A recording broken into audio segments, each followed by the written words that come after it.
look at Conor Harahan's goal again, it's memorable because it's a great strike, but also because, well, you'll see the tennis balls. We did discuss this at half-time, and Seamus Coleman has spoken about it there as well. Mick did too. But let's look at this goal again. And, well, Damien, the strike was brilliant. What are your thoughts now about the protest that some of the Irish fans made here this evening?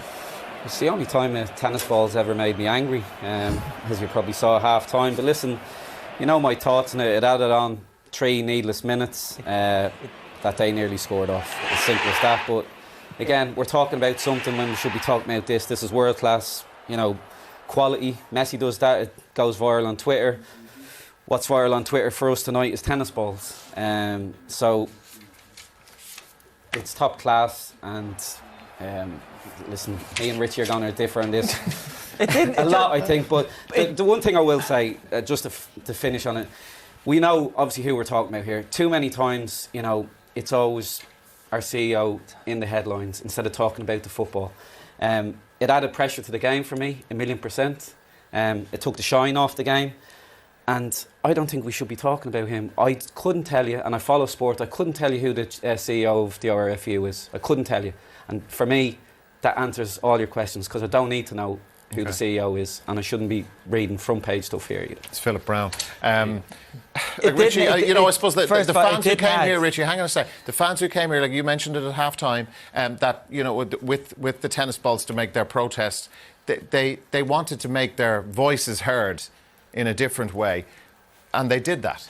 Well, there's a few things to understand the context of maybe some of their frustrations. We know for the last number of years they've had banners taken from them as they go into home ground here and away grounds on their travel, so they can't express themselves in that way at all.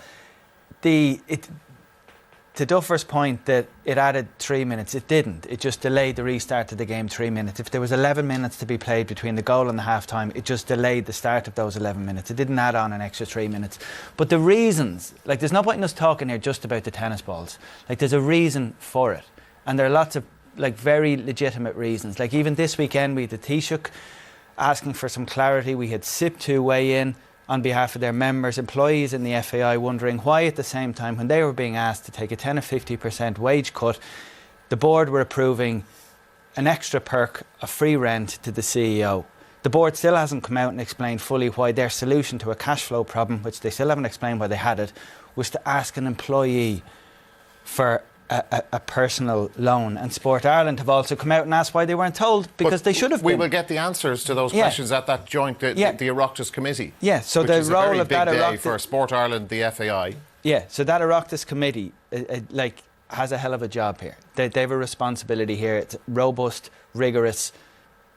They need to get every answer of all the questions that people are asking. But is there anything to doubt you that they will get the answers that they require, or they will not?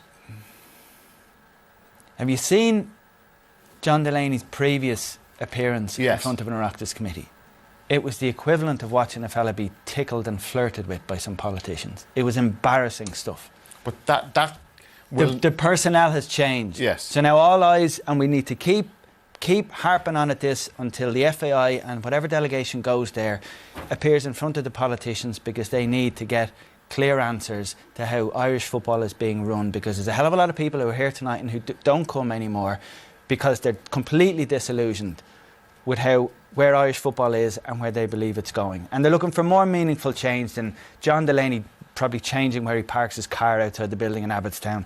They've created a new role for him, no recruitment process involving anyone else, new role, he got it straight away, and funny enough, the remit of the new role is very, very similar to the job he just left. So actual change has to happen here for people to get back on board. Give me your definitively what sort of change do you want to see happen? I think the makeup of the board, they've been together a long time, and I think that needs to be looked at and freshened up and completely reinvigorated. I think the way in which the executive is set up, whatever about the job titles, whatever about the current CEO, the interim CEO or the new CEO coming in, we've always gotten the sense from a distance that the power in Irish football rests in one man, that the structure of Irish football and the FAI is too reliant and dependent on one man, and that's not a healthy situation as well. All the stuff about the rent, why has that happened, all the stuff about his wages, This is a song we've been singing for years, but we still, it's not.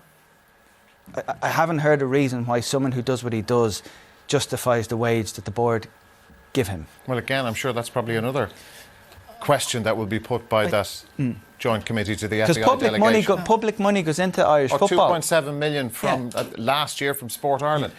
Damien, what sort of changes do you want to see in the FAI? Richie's asking for a change. I'd back him on that as well. Freshening up. You know, you see Niall Quinn recently come out with a lot of new, fresh ideas. Whether he can back them up, I don't know. He said last night he wouldn't apply for the chief executive's job.